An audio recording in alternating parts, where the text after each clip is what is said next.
Hello, everybody. Welcome back to another episode of What's the Buzz? I am your host, Danny McKeever, representing the glorious Apis Productions. And this podcast, we are going to talk a little bit about marketing and particularly well-groomed marketing with my guest and our creative director, Jason Schutte. And Jason, welcome to the show. Hi, Danny. You and I are Um, well acquainted, but first we time are. probably most of these people are seeing me. Jason works in a pretty big capacity with a number of our clients. He's been with us for several months and has already made a huge impact on the marketing success of a lot of our clients. So I'm very happy to have him here. And I think really what we need to address first, Jason, is the enormous gray and white elephant in this room. What is going on with your ridiculous beard? And can you give us some grooming tips? Well, yeah. So the beard is 8 years old. Okay, Wow. I have a child who's just a few years older than the beard and probably doesn't remember what I look like without it. So I've been growing it for a few years now, and although I tell people growing a beard is actually the opposite. Like, how long have you been working on it? Like, no, it's not work. I don't shave. I don't have, like, but it's actually a little disingenuous when I say that, because there is, like, if you want a beard that looks nice and is presentable, especially like in the business sense, we're all in business, like there's a lot of product.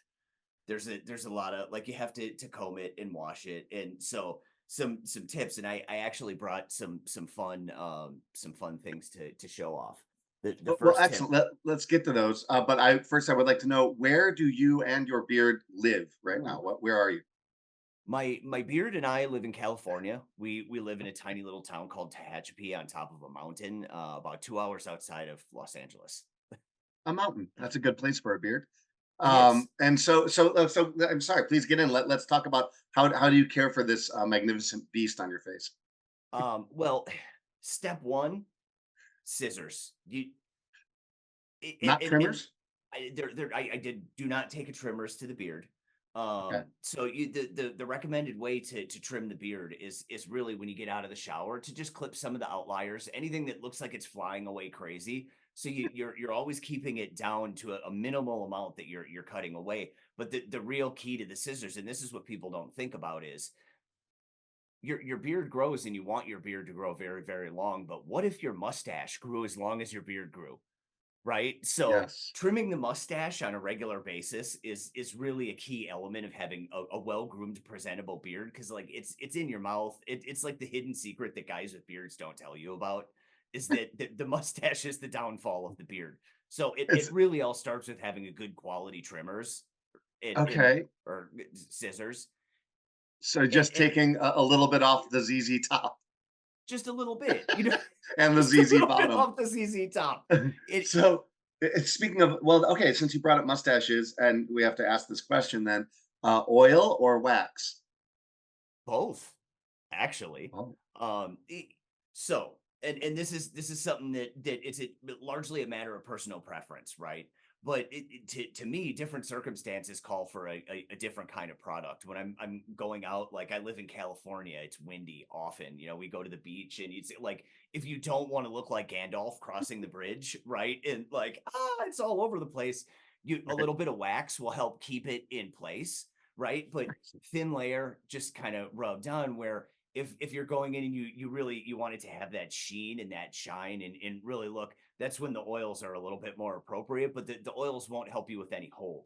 So So, the wax gives you that firm sort of structure, and the oil gives you that pizzazz, gives you the riz. exactly, All exactly. right, So I'll braid it every once in a while. The wax doesn't ridiculous. do so well with the braids. That's more of an oil operation. So but really, it's like, my big tip to anybody, like, have fun with the beard, enjoy the beard. Like, it's, like, if you have it and if you're growing it, like, I'll braid it, I'll do it in different ways and do different stuff with it. And, like, never take the beard too seriously. That's really my biggest advice, is you can't take the beard too serious. That I'm so glad you said that, because I'm imagining that our millions of viewers out in the listening and watching audience today, our fellow BGA CEOs, IMO CEOs, FMO CEOs. How many acronyms can this industry have? About as many as inches are in your beard. Uh, why are we talking about Jason's beard?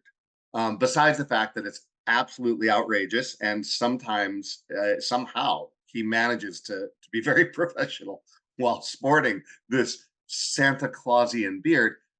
um, it's it's important to have fun, right? I mean, everything is so serious. This Our industry is life insurance, right? I mean, it's like really just hedging against your death, right? I mean, like everything about it is serious. And marketing, even to whether it's a B2B, a BGA marketing to recruit and preserve agent relationships, an agent marketing to consumers, trying to remind them that their family is going to be destitute if they die and won't be able to pay the mortgage. It's all so damn serious. And sometimes you just need to talk about beard maintenance, even in your marketing. So, you had said, about fun being fundamental to good marketing. So, can you speak to that a little bit? Like, why do consumers react better to fun rather than something dull? Well, it's a telling point, right? In advertising and marketing, there's what the consumer wants, and then there's what like we as the advertisers want to tell them, right? Right. And like there's a central item there that is just a fundamental truth, an obvious thing, but we have to communicate it in some kind of way, right? Wrapped in a box. And just generally, and this is like advertising and marketing since the dawn of time, right? If we had called this a paperwork party and we want you all to show up for our paperwork party, nobody's going to come. That's not attractive, right? Right. So it opening the segment with, hey, let's talk about your beard, let's talk about something that people are interested in, or at least is going to soften the field a little bit and make those conversations about things that are more difficult a, Yeah. a, a little bit easier to have. And the example, and you and I have talked about this before, of a company that everybody in the industry knows and did it so well, is Gerber Life, right? Like Right. we're going to place that inflection point around a birth, not around a Right. death, right? And Right. shifting that focus to something that you're excited about and you want to talk about and you want to share with the world, that fun element of the thing really is a key element of what builds long and lasting success. You know what? That's a beautiful point, and especially with the Gerber Life. They have that beautiful baby, and instead of focusing on the end of yourself, focusing on the continuation and the beginnings of something new as part of selling life insurance. They had sort of a built-in brand for that since they had been servicing, baby products, food, etc., for so long. I think it actually was a natural progression into selling life insurance, but that's not something that I think a lot of our clients, our BGAs and what have you, they do struggle to market to agents too and to make it exciting. And I think there's this concept of, we don't want to be too fun because we won't be taken seriously. But let's take this example really quick because we help people with their LinkedIn, we help people with social posting, and one of the things that we find is, yes, if you have a new product or you've partnered with a new or contracted with a new carrier that has new products, yeah, you want to social post and let your agents and advisors know about that. But what we find gets the most engagement is when one of our BGA clients takes a picture of themselves, maybe in Madison Square Garden or Central Park or wherever on vacation, just saying like, "Hey, we're in Central Park today." Just a little post that gets reactions, that gets comments. All of a sudden, you realize that their audience is looking at their posts, but they engage with posts that are human, that are fun. And I think the definition of fun, it doesn't have to be silly. I mean, it doesn't have to be talking about beard trimming. It can just be human, authentic, something relatable, right? Exactly. And that's really the larger part of figuring out the mystery, right? Is who is my audience and what do they think is fun? Right? Right. How do I connect with or inject some layer of personality into it that they're going to react and respond to this in the same way that they would to me as a person, as opposed to this is a piece of communications. This is an email. And it's hard to say that for every single thing. Like, hey, we need to send out weekly annuity rate emails. Let's fund this up. There are Yeah, some right. things that don't, really meet that bar of being able to be made super fun. But and you made a really good point, like with LinkedIn posts, right?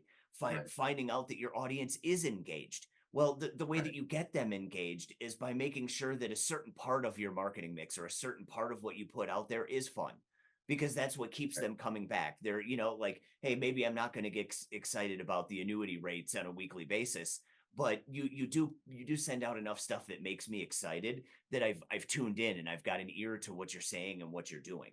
And Yeah, yeah. the brand Well, for and you. it's creating brand loyalty as well. I mean, it's we can be loyal to our friends. It's very easy to feel loyalty towards friends. An agent with a BGA, they could be signed up with any BGA, right? They could be signed up with 6, depending on their needs, the commission structures, et cetera. And so what is it that differentiates and allows you to kind of bring that agent back to keep their eyes on you? And I think it's a blend. You have to give them the annuity rates, you have to give them the important information. You have to explain complex issues, the sunsetting of the estate tax, how it might impact their clients, all that jazz, right? But you also need that fun, authentic, human, relatable presence as well, because that's gonna make them smile when they come back to your page, because they know somewhere they're gonna see that right alongside the series. And I think that creates that loyalty. They view you as maybe friend is the wrong word in this industry, but as a true partner, as a human being that works on their behalf, that has a family, that celebrates holidays, that takes vacations, that Yep. goes to conferences, that takes a selfie. Like, these are normal human things, and there's nothing robotic about them. And that sort of lends itself to the truth that there is nothing robotic about life insurance. I mean, I guess say that to an actuary, but really there isn't. That these It's a human product. It's the most human product there is, because it deals with sickness, disability, and death, and continuity, legacy, and family. These are some of the deepest human concepts we have. So yeah, I think it's important to inject fun, and so do you. And I want to ask you, because you have other commercial examples that I think we can all relate to be relatable. That you had brought up in an earlier conversation. Can you speak to some of those, like in the commercial industry world? Absolutely, and the one that I like to use, right, and just to a little about me, like I hate the dentist. It's like my least favorite place to go. Yeah, Like mine too. there's nothing about dentistry in any way that is anything other than torture for me. Like I did it just, um, but there is a commercial for a dentist office out there that I absolutely love, and it's one of these bait and switch commercials where a girl is going in for an interview at a job, and the guy's asking her questions, and as she starts to respond, there's a couple of people dressed up in costumes, like teeth costumes, right? And they're like throwing paperwork and doing annoying distracting stuff in the background. And the idea of this commercial is that, like, don't let your teeth be the thing that derails the conversation or kills your confidence, right? And it's a really fun way, to introduce a topic of conversation that people don't want to talk about, right? Like, and Yes. this related to our industry, I'm sure you could see the parallels, right? There are certain topics of conversation that are just very hard to bring up, right? Long-term care. One day, you may wind up with a disability that is going to cost your family a lot of money and a lot of heartache, Right. and you're going to be, in a care facility somewhere. That's a hard conversation to have, let alone trying to get somebody to really envision themselves being there. Like, if you care Yeah. about this person, it hurts a little emotionally to put them in that mind space. So finding those creative ways to start that conversation that say, like, look, this is just a thing that we all know that it happens, but we need to have the conversation. And if we can start it in a way that's fun or Yeah. easy, or at least has a smile on your face before we get to the real meat of it, that's a win. That's what marketing can do for you. Yeah, it's removing the taboo. And like the dentist office, that's a taboo. That's a fear. For a lot of people are afraid of the dentist. I think there's even like a Latin word that has a phobia, for teeth and medical procedures on the mouth. And so yeah, to talk about the fact that your smile matters, in a job interview, your smile, and to do it in a fun way, it completely breaks down that fourth wall and that taboo. And I think that that's something that in the industry that we serve, it's not done nearly enough. I mean, I've done it. I Very few of our clients really even think outside of that particular box of, they think, how do we take this serious topic and and apply it in a touching way?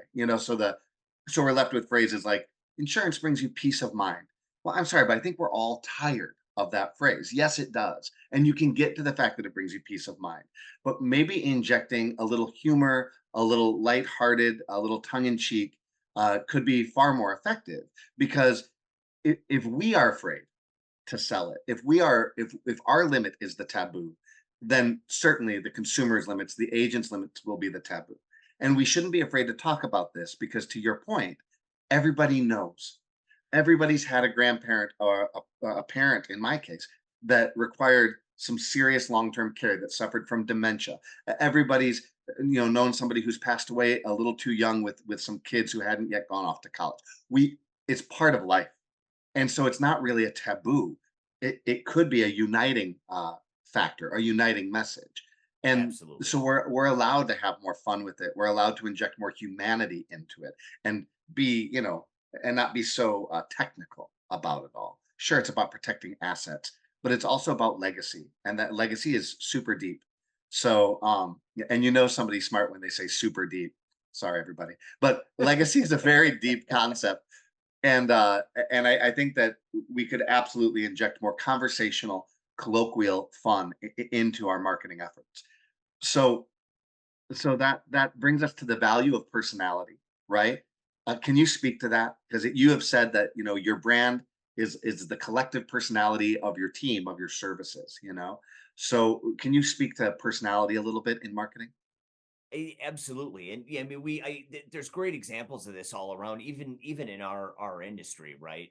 You think of like the mayhem commercials, right? Like, and that's maybe a little more on the P&L side and whatnot, Yeah, the but PNC. there, Yeah, P exactly. and C side, right? So yeah, like we get we get a taste of it, right? But on the smaller, and it's tough for the smaller BGA, right? Like, well, we don't have that money, we're not on TV, we can't Right. express.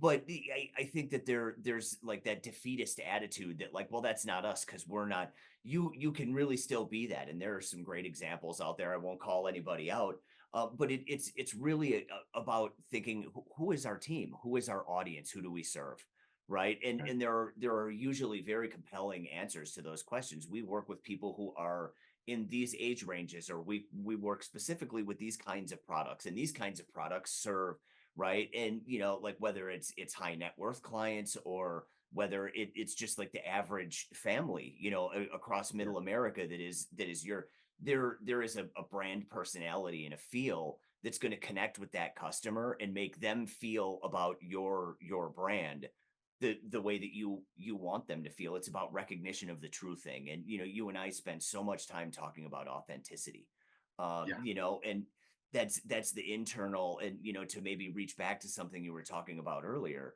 one of the struggles in our industry is team building, right? Knowing that any given agent could work with 10 different BGAs. Why would they Yeah. choose one? And it being a logical decision of, well, I'm going to go where the commissions are highest, or I'm going to, Right. like, that. It's not always true that people behave that way, right? Building loyalty and team building, understanding who your team is, and passionately wanting to represent them, and Yeah. say, we want you to be a part of this fold. That's how you build the personality, right? And what you'll find is, the people who are for you, there's a magnetic attraction, that personality that sets you apart from the next guy, and the next guy and the next guy, is what makes you attractive to a very specific kind of producer. And Yeah. those people will find you, and you will be home for them, right? And it starts to build some in our industry of what, like, the old school brick and mortar companies used to have. I've got a Yeah. desk and a cubicle where the pictures of my family live, and of course I wouldn't leave this job because this is my home away from home. Right.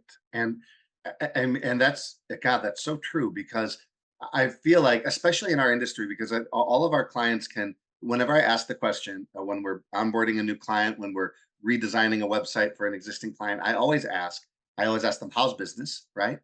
And then I say, how do you get most of your business? How do you get most of your new agents and advisors? And before they've done any marketing with us, their first answer is always word of mouth. I mean, this is a very uh, loyalty based business. An agent works with you. You do a bang up job on some crazy jumbo case or some really complex uh, uh, estate case where the policy has to be put into an irrevocable trust. You do a bang up job with that, and they say to some agent who asks them about it, and they recommend you, they refer you. And so that's still the case. When we do marketing, we do outreach. Yes, it can bring in new business, and it does for our clients, and we're very proud of that. When we succeed, our clients are making more money; their revenues are better, and that's our goal, of course. But we do that by outreach on socials, by outreach on email blasts, by outreach on blog posts, in order to kind of bring more people into the fold. And we try to be as authentic as we can be. And we would definitely like to inject a little more fun into it as our clients allow us to, because you and I know that that will bring more eyeballs to their site. And it's not just about the services they offer, it's about the process and the journey that that agent and advisor is going to have when they work with you. And you have to sort of tell that story. That's where the small BGA wears a cape and becomes a superhero, because they like to use the word boutique. Everybody likes to use the word boutique. Boutique is passe. I just want all of our people to know that. A lot of people don't even understand what boutique means. White glove service. These are all phrases that have been over iterated in our industry. You really need to tell them that you care. You care about their career. Their career will be better served by working with you, because you'll be next to them step by step through every case. That's really what you're saying when you use these sort of abstract words like boutique and white glove. And so, like, injecting humanity, injecting friendliness, colloquialisms into your messaging is super important. It's what you're talking about. It's your personality. It's how your customers get to know who you are, and it's how you differentiate yourself from your competitors. So let's talk about that. Let's talk about differentiation, because that's key. Well, it is, and it really it's the crux of why all of this is so important. Like and you touched on it a little. We've got a lot of marketing methodologies that we can use to send a piece of communications out, right? Whether Yeah. that's social or paid ads or like but something guides the spirit and the soul of what you're sending out, and that something is what differentiates you, what makes you like, because again, like I mean, we talk about this very frequently. In the insurance industry, the carriers live at the top of the pyramid, and you can only sell the products that they make available for you to sell. So everybody is selling the same thing, right? Maybe, hey, we work exclusively with this group of carriers versus this group of carriers. But at the carrier level, most of what they make is very similar to most of what they make. And Yep. there are nuances, and understanding and employing those nuances is what makes you profitable and what makes you good at your business. But it's also the complicated, dry, boring part of our business that the consumer is rarely going to react and respond to. So it Right. really differentiating yourself at that top level, really before we've gotten down into the weeds of the specifics of policies. But how does it feel to work with you? How is your personality different than the next? Like my example for that is like you meet some people and you're instant lifelong friends. Like when you and I met, it's like, oh Yeah. man, like I just really like this guy. And like Boom. Yeah. and Same. there's Same. some Same. people that you meet and it's like, whoa, I didn't know, Yeah. like and we're all familiar with that feeling, and really that's what differentiation is and whether you're conscious of it or not, every brand feels a certain way to the people who interact with it, whether you're a consumer or whether you're an internal stakeholder, an employee, a Yeah. thing that you associate with it as a personality and a feel, and that personality is what differentiates you, and it can do so in a bad way or a good way. Our goal with our clients is always to make sure that it's doing it in a good way. Right. And I know that each of our clients have different ideas of the image they want to project. And I think that's very valid. Some want to be, very, very kind of white tie, a white collar, very, very serious, especially obviously our financial sort of focused clients are that way. People who deal with family offices obviously are a little that way. Although, family offices are still families. Just because somebody is got a net worth of over $50 million doesn't mean that they don't still like to watch something interesting, like to be spoken to in a colloquial way. In fact, quite the opposite. They're all watching shows on Netflix just like the rest of us, right? So, they all consume media Yep. just like the rest of us. And I know that it's difficult for our clients to differentiate themselves from our other clients, from their competitors. That's one of the hardest jobs we have. We have hundreds of clients. They're all in the same industry, and our job is to make sure that each of them present uniquely, right? With their not just with their offerings and their strengths, although that's very important, but also with their overall kind of soul and the vibe that comes from their messaging. Because it's kind of like it's like you said, all the carriers have the same products. It's like having two car dealerships across the street from one another, and each of them are selling Fords, Chevys, and Toyotas. They can compete on price. That's about it. But the BGAs and they can't really compete on price to a great degree. The commissions are so close one way or the other. They can to an extent, but really they compete on what they're best at and how they present it. Well, They have intimate knowledge of a certain thing. But in on um, the w- marketing w- end, yeah, I want to point this out. If so in your in this circumstance, right? Like and this is differentiation. This is the fun. This is the branding, right? If there's these two car dealerships and you're pulling down the street and hey, I'm ready to buy a Ford today. I've already made up my right, mind that's what I want. And I could go to either of these two places, but one of them has clowns and balloons in the parking lot, right. right? Like this is the power of differentiation and why car dealerships often do that. Like, oh yeah, we get the noodle guy out Yeah, front. the Like noodle guy. Yeah, yeah, is that amount of anything that I can do that will make it seem like it will be more pleasant, more enjoyable, more more to meet your expectation as the consumer and make this experience not hey, you're going to come in, you're going to apply for a loan. yeah. You're going to pick out the specific details of we could be very technical in a car purchasing process about okay, now you're going to fill out this sheet and you're going to tell me everything that you Right, want in the car or we can have clowns and balloons and it can be a lot of fun. right.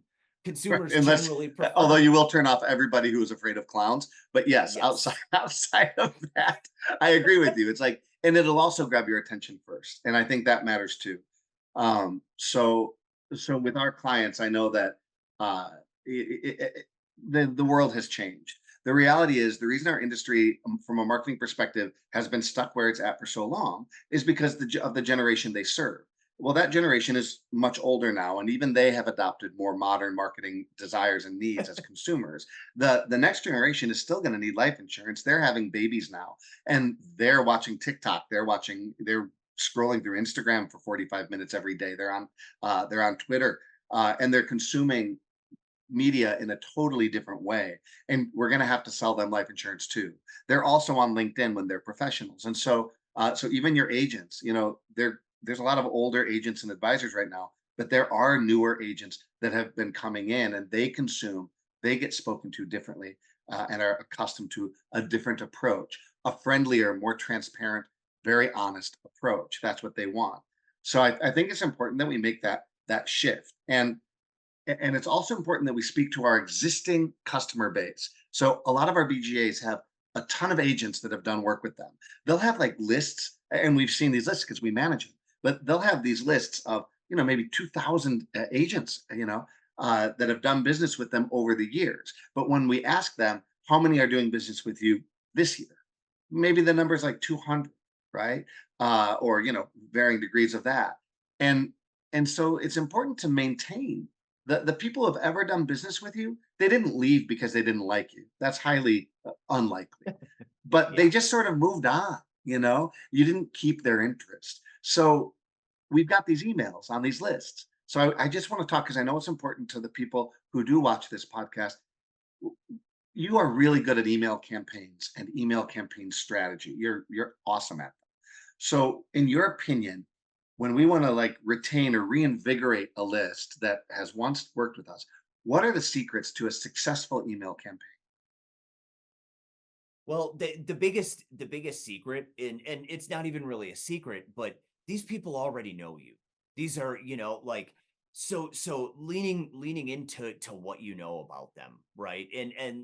You could do this in varying degrees of complexity, right? You could treat the whole list. Hey, I've got 2,000 people on this list as one audience, and I could send them one message. Or I could say I'm going to separate the men from the women, and I'm going to send them separate messages because generally speaking, the kind of communications that work well with women and work well with men are different. Right. Or you could say, I would like to take this list and I wanna send one email to the group of people who had written over X number of dollars in policies with me, Right. right? Like, and I would very selectively start to reach out and bring the people who used to be closer to me back into the fold. So it's not about just saying, hey, I have this big thing, and you're right. This represents a huge opportunity, right? Huge. Like if in any company in the world, if like, hey, I I could increase your sales workforce by 90% tomorrow. Would that be attractive to you? Of course it would, Yeah. right? Particularly when this workforce isn't one that you're paying a salary for in most cases, Right. right? Like so it's a huge opportunity, but really maximizing that opportunity is understanding what that list represents, right? These are people, these are relationships Right. that you used to have. In Right. treating the emails that you send like these emails are going out to people that you had a relationship with, not hey, let's get a blast out to this group and see how many of them we can get back. There's Right. a certain amount of care and effort. And the second point is follow through, right? It's not enough to send one email. It's not enough to send two emails. Sometimes you need to inject a phone call into that, or you could send the email and then on the back end read the response. Who clicked this email? Because Right. most modern email marketing, like we're able to provide our clients with lists that say, here are all the people who re-engaged, who opened it and then clicked the link that we put in it.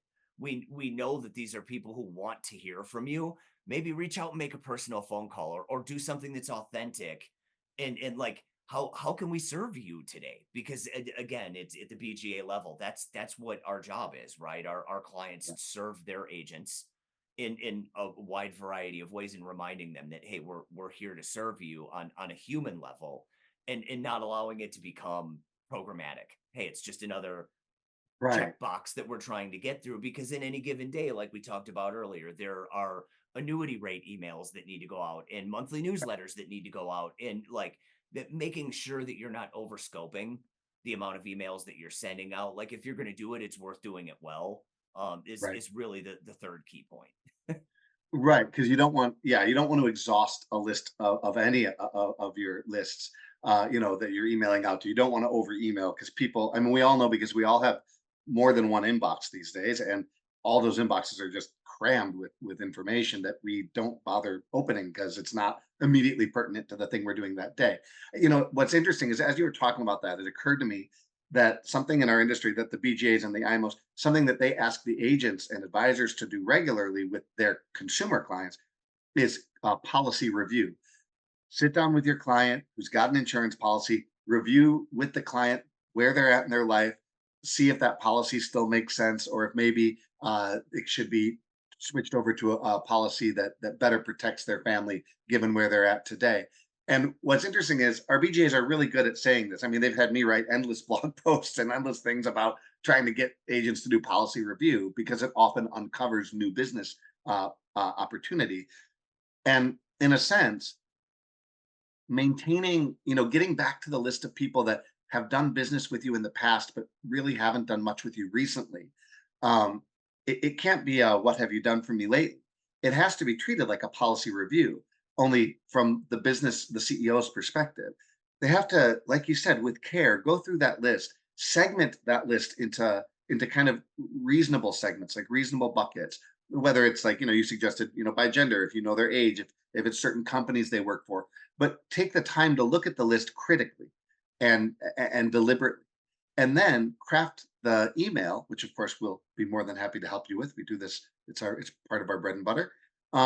But craft the message in the email in order to elicit a response. Let them know what's changed since they last did business with you, how you've grown, what new avenues and new markets you've opened up as a BGA, because you have to treat it like you're kind of doing a policy review for your client lists, right?